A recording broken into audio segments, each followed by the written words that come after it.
Hello everyone, সবাইকে স্বাগত জানাচ্ছি আরেকটি নতুন ব্লগে। আশা করছি সবাই খুব ভালো আছো। যেখান থেকে ভিডিওটা দেখছো অনেক শুভেচ্ছা নিও। গতকালকে বাবার বাসা থেকে ফিরে আসছি। ফিরে আসার সময় পথের দৃশ্য দেখিয়ে দিলাম, তো বুঝতে পারছো এখন নিজের বাসায় এসে তোমাদের সাথে ভয়েস দিচ্ছি, কথা বলছি। আবার সেই ব্যস্ত জীবন, গদবাঁধা জীবন, রান্নাবান্না করতে হবে। এখন থেকে আবার দেখতে পাবে রোজ ডাল, ডিম ভাজি আর আলু ভর্তা, কারণ আমার রান্নাবান্না করার সময় হয় না আর অত ইন্টারেস্টও পাই না। অফিস থাকবে, অফিস শুরু হয়ে যাবে রবিবার থেকে, বাবুর স্কুল শুরু হয়ে যাবে, ভীষণ ব্যস্ততম জীবন শুরু হয়ে গেল। আবার তো ফিরে এসে দেখছি কি প্রচণ্ড নোংরা ঘরবাড়ি, ঝড় বৃষ্টি হয়েছিল তো। আর যেহেতু আমার ডাইনিংয়ের সাথে লাগোয়া বারান্দাটা একেবারে ওপেন, কোনো দরজা নেই, এজন্য সমস্ত ধুলাবালি পানি ভিতরে চলে এসছে। ক্যামেরাতে অতটা বোঝা না গেলেও কিন্তু ভীষণ ময়লা, পায়ের ছাপ পড়ে গেছে। তো ছাপগুলো দেখালাম না, আমার এই লক্ষ্মী ছাড়া পায়ের ছাপ দেখে তোমাদের মানে বিরক্ত লাগবে আর কি। মোটেই সুন্দর না আমার পায়ের ছাপগুলো, এই জন্য দেখালাম না।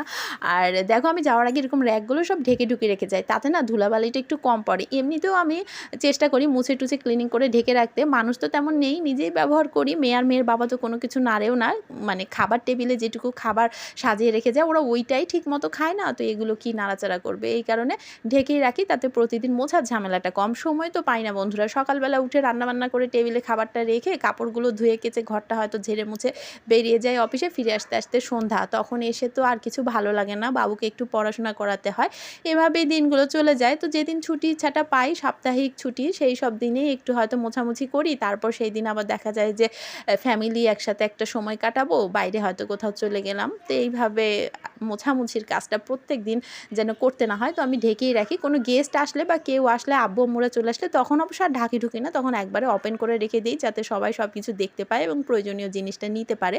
কিন্তু আমি যখন একা থাকি, এই দুটো মানুষের আর কি মানে ওপেন রাখবো, ওরা তো কোনো কিছু ইউজই করে না। বারান্দার তো এই অবস্থা, গাছগুলো মরে গেছে, তো টবগুলো নিচে নামিয়ে পরে টেবিলগুলো আমি চিলেকোঠায় পাঠিয়ে দিয়েছি, যে এগুলো থেকে ঘুণ পড়ে বারান্দা আরও নোংরা হচ্ছে। আর যেহেতু গাছই নেই আর উপরে রেখে কী বা করব, তো টেবিলগুলো নষ্টও হয়ে গেছে, তো উপরে পাঠিয়ে দিয়েছি, যে ওগুলো দিয়ে আর সৌন্দর্য বর্ধন না হয়ে আরও মানে খারাপ হচ্ছে। এই জন্য কাউকে দিয়ে দিব ডেকে হয়তো এক সময়, তো খড়ি টড়ি যারা ব্যবহার করে, তো আপাতত ছাদে পাঠিয়ে দিয়ে ঘরবাড়িগুলো পরিষ্কার করে নিয়ে আমার দিনটাই পার হয়ে গেছে। তো মেয়ের বাবাকে অবশ্য ভাত রান্না করে দিয়েছিলাম, দুজনে ভাত টাত খাওয়া হয়ে গেছে সবার, খেয়ে ও 2টার মধ্যে বেরিয়ে গেছিলো, ওর অফিসে কাজ ছিল। আর তারপরে আমার তো কাজ শেষ করতে করতে সন্ধ্যা 6:30। তো এখন এই দেখো সন্ধ্যা 6:30টার সময় আর কিছু করণীয় নেই, তো দুধ গরম করলাম, চা কফি বানানোরও এনার্জি নেই। তো মা মেয়ে এখন 1 কাপ করে দুধ খেয়ে নেবো, আর তার সাথে আম্মু তালের বড়া বানিয়ে দিয়েছে। আর রান্না আম্মু সমস্ত কিছু নিজেই করে দিয়েছে, শুধু ভাতটাই করতে হয়েছে। আজকে রান্নাবান্নার ঝামেলা যেন আমাকে করতে না হয় এই জন্য। আর কাপড়গুলো দেখো একদম ভিজা। তো রাতে আমি অবশ্য ঘরে উঠিয়ে রেখেছিলাম, পানি ঝরে গেছিলো, যে প্রচণ্ড গরম। তো ঘরদোর মোটামুটি যতটুকু পেরেছি পরিষ্কার করেছি। ফার্নিচারগুলো এত ধুলার আস্তরণ ছিল যে সেটাও মুছে টুছে ক্লিন করে মোটামুটিভাবে এখন আর কি সন্ধ্যার দিকে ফ্রি হলাম। এখন রাতের ডিনারটা একটু কিছু খেয়ে ঘুমিয়ে পড়বো। মাথা ধরে আছে, সকালবেলা উঠে তারপরে যা করার করব। তো এই কারণে রাত্রে আর কি ভয়েস দেয়া বা তোমাদেরকে কোনো পোস্টও দিতে পারিনি। তো বন্ধুরা, আগামী মঙ্গলবার থেকে পরের 2 তারিখ পর্যন্ত আগামী মাসের আমার মেয়ের পরীক্ষা থাকবে। এই সময় আমি তোমাদের যাদেরগুলো নিয়মিত ওয়াচ দেই তাদেরগুলো ওয়াচ তো দিবই বন্ধুরা।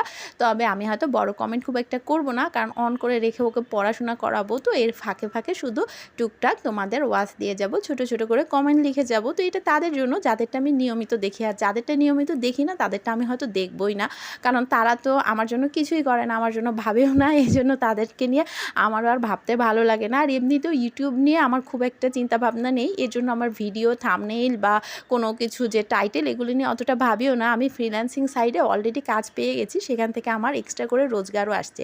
তো তোমাদের যদি কারো ফ্রিল্যান্সিংয়ের কোনো হেল্প লাগে আমি সেটা তোমাদেরকে করব, অবশ্যই করব। তো তোমাদের যাদের হোয়াটসঅ্যাপ নেই, হোয়াটসঅ্যাপে একটা আইডি খুলে রেখো, তাহলে আমি পরবর্তীতে ফেসবুকের মাধ্যমে যোগাযোগ করে আইডিটা নিয়ে নেব। খুব একটা কঠিন কিছু না, খুব সহজ কাজ। তবে আমি যেহেতু নিজেই শিখছি এবং খুব সহজভাবে ছোট ছোট কাজ করার চেষ্টা করছি, তো যারা ফ্রিল্যান্সিং করে কোনো কোম্পানির সাথে কাজ করে মানে রোজগার করতে আগ্রহী, তারা একটু অপেক্ষা করো, একটা হোয়াটসঅ্যাপ আইডি খুলে রেখো, আমার সাথে কন্ট্যাক্ট করলে আমি তোমাদেরকে বলে দিব কিভাবে সেট আপ দিয়ে কীভাবে টাকা রোজগার করতে হয়। এবং ওইটাই সহজ, ওই দিক থেকে রোজগারটাই তাড়াতাড়ি হয়। এজন্য আমি না ভিডিওগুলো নিয়ে খুব একটা ভাবি না, শুধু তোমাদের সাথে কন্ট্যাক্টে থাকা হয়, এটাই একটা আইডি থাকা ভালো, সেই আইডির মাধ্যমে একটা যোগাযোগ হয়, ফ্যান ফলোয়ার থাকলে ফেসবুক পেজ থেকেও কিছু প্রোডাক্ট সেল হয়। এইসব কারণেই কিন্তু আমার এখানে আসলে আইডিটা খোলা। এই কারণে আমি ভিডিওগুলোর কোয়ালিটি এইসব নিয়ে না অনেক বেশি একটা সময় স্পেন্ড করি না। ওই যে বললাম তোমাদের সাথে শুধু টাচ আপে থাকা, এটাই আমার কিন্তু একটা বড় উদ্দেশ্য, আর কোনো কিছু না। তো তারপরও যাদের আগ্রহ রয়েছে ফ্রিল্যান্সিংয়ের কাজ একটু হলেও বুঝো, তারা কিন্তু আমার সাথে ফেসবুকের মাধ্যমে যোগাযোগ করতে পারো। শুক্রবার সকালে ব্রেকফাস্টের পরে গিয়েছিলাম বাজার করতে। বাজার করতে করতে ভীষণ তেষ্টা পেয়ে গেছে। এসে দেখছি দোকানটাতে সবই ইসরায়েলি প্রোডাক্ট। তো শেষে দই মিষ্টি খেয়ে ফিরে আসলাম। এই পর্যন্তই, টাটা।